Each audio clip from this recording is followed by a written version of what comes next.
Dasturimiz jonli efirda davom etadi.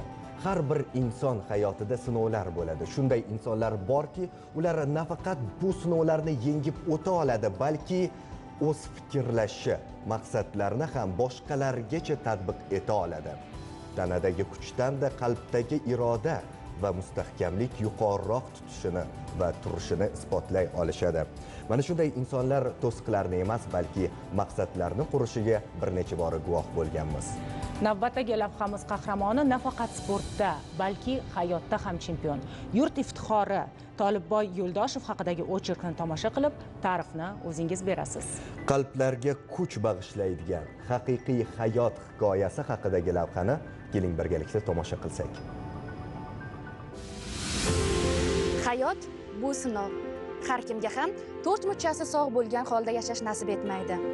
Ba'zilar bu sinovlar oldida ojiz qoladi.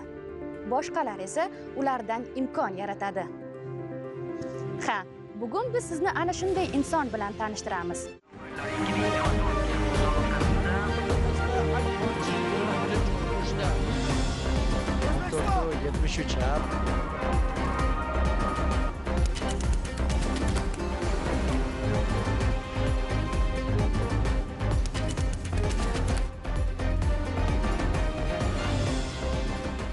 Qahramonimiz Tolibboy Yo'ldoshev 2003-yil 4-sentyabrda Namangan viloyatining Chust tumanida dunyoga kelgan. Bolaligidan hayot uni sinovlar bilan qarshi oldi. Otasi farzandining jarohatlari sabab sportdan uzoqroq yurishini istagan, ammo yurakdagi orzu hech bir to'siqni tan olmaydi. Tolibboy yashirincha bo'lsa-da sportga qatnay boshlaydi. Bolaliglarimiz bu qo'lim bilan ko'cha-ko'yda yurish bilan xijolatli bo'lardi. Uyalardik, qo'llarga, o'rtoqlarga qo'shilib yurishlarimiz juda qiyin bo'lardi. Hayotdan ajralib qolganda faqat o'zim yurardim-da. Demakki, bir kishi kamsitib gapirsa og'ir botardi. Yoshlikdan shu sportga borganida yoqtirmasdim. Sandan sportchi chiqadimi, yo'q, bu yerga umrini o'tkazmading. Chiqib o'qishga kelayotgan paytda ham o'zi kelgan.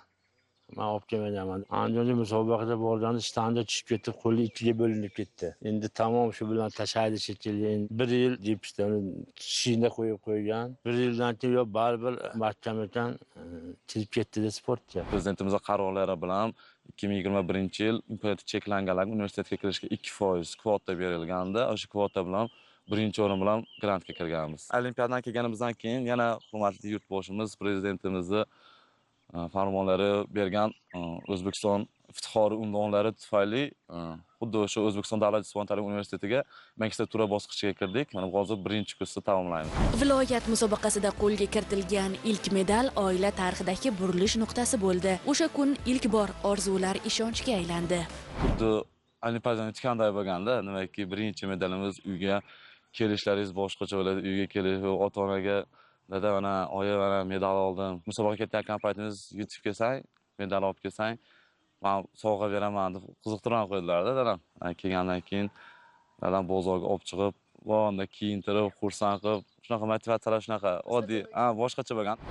Sportchimiz hali yosh bo'lishiga qaramay maqtagulik natijalarga erishib kelmoqda. U 2022-yil Xitoyning Qanzhou shahrida bo'lib o'tgan Paraosiyo o'yinlarida kumush medal sohibi bo'lgan bo'lsa, 2023-yilda Parijda o'tkazilgan Jahon chempionatida bronza medalini qo'lga kiritdi. 2024-yil Tolibboy uchun esda qolarli yil bo'ldi. 31-avgust kuni yadro uloqtirishdan musobaqaga boshladik. Hayajon bosdi, stadion to'la odamlar, muxlislar. Endi birinchi unaqa katta musobaqa, 20-21 yoshimda bunchalik katta musobaqaga chiqish odamni qanaqadir dovdirlatib qo'yar ekan boshda. Harakat qildik. 15 metr 24 santimetr bilan 3-o'rinni oldim. Bronza medal oldim. Xursandman.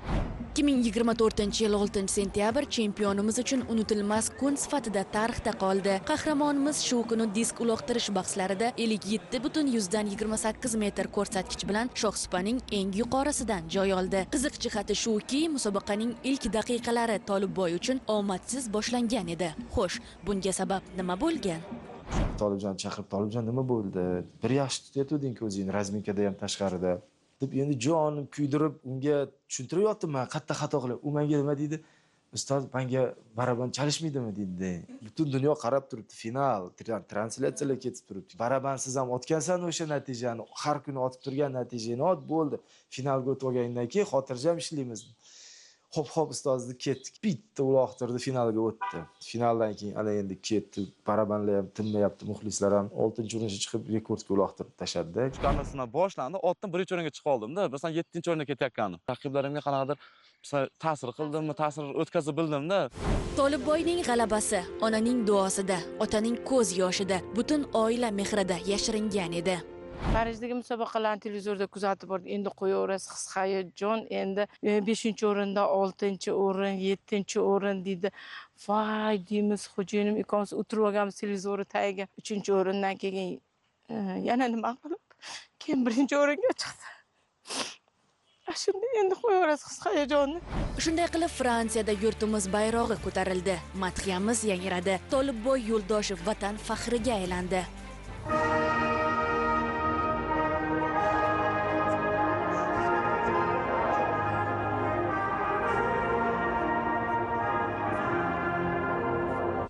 Davlatimiz rahbarining farmoni bilan unga O'zbekiston iftixori faxriy unvoni topshirildi. Unga berilgan avtomobil sovg'asini esa u otasiga hadya qildi. Bu nafaqat sportchi, balki insoniy fazilatlar timsoli bo'lgan o'g'ilning yuksak qadriyatidir. Oltin medal oldim, ertasi kun telefon qilib gaplashdik prezidentimiz bilan. Xursandliklarini aytdilar. Tug'ilgan kunim edi, 4-sentabr kuni tug'ilgan kuni bilan tabrikladilar. O'zlari bilan ko'rishdik, yurtboshimiz bilan. O'zlari ham hali Tolibboy yosh ekansan o'g'lim. Kelgusi Los Anjelesdagi olimpiadalar ham oltinlar kutamoq, yaxshi medallar olgan, natijalar yaxshilagan deb aytib o'tdilar.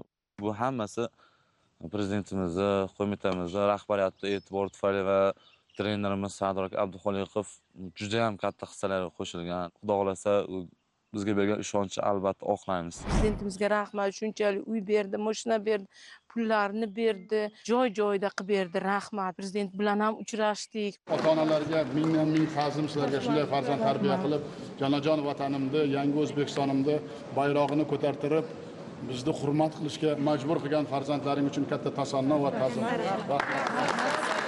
Tushimizga kirmagan narsa bo'ldi. Shunda katta prezidentimizni sovg'alarini berdi. Dadam ana sizga shuncha yillik mehnatingiz 7 yilda shu darajaga yetdi. Prezidentimizni bergan medallarni ko'rib faxrlanasizlar. Tolibboy to'xtab qolmaydi. U hozirda navbatdagi xalqaro musobaqalarga tayyorgarlikni davom ettirmoqda. Oilasi esa doimo uning yonida. Ishonch, kuch va mehr manbai bo'lib turibdi. Bu bir yigitning emas, irodaning, fidoyilikning, oila va vatanga bo'lgan muhabbatning g'alabasi. Yuksak maqsadlar sari olg'a chempion.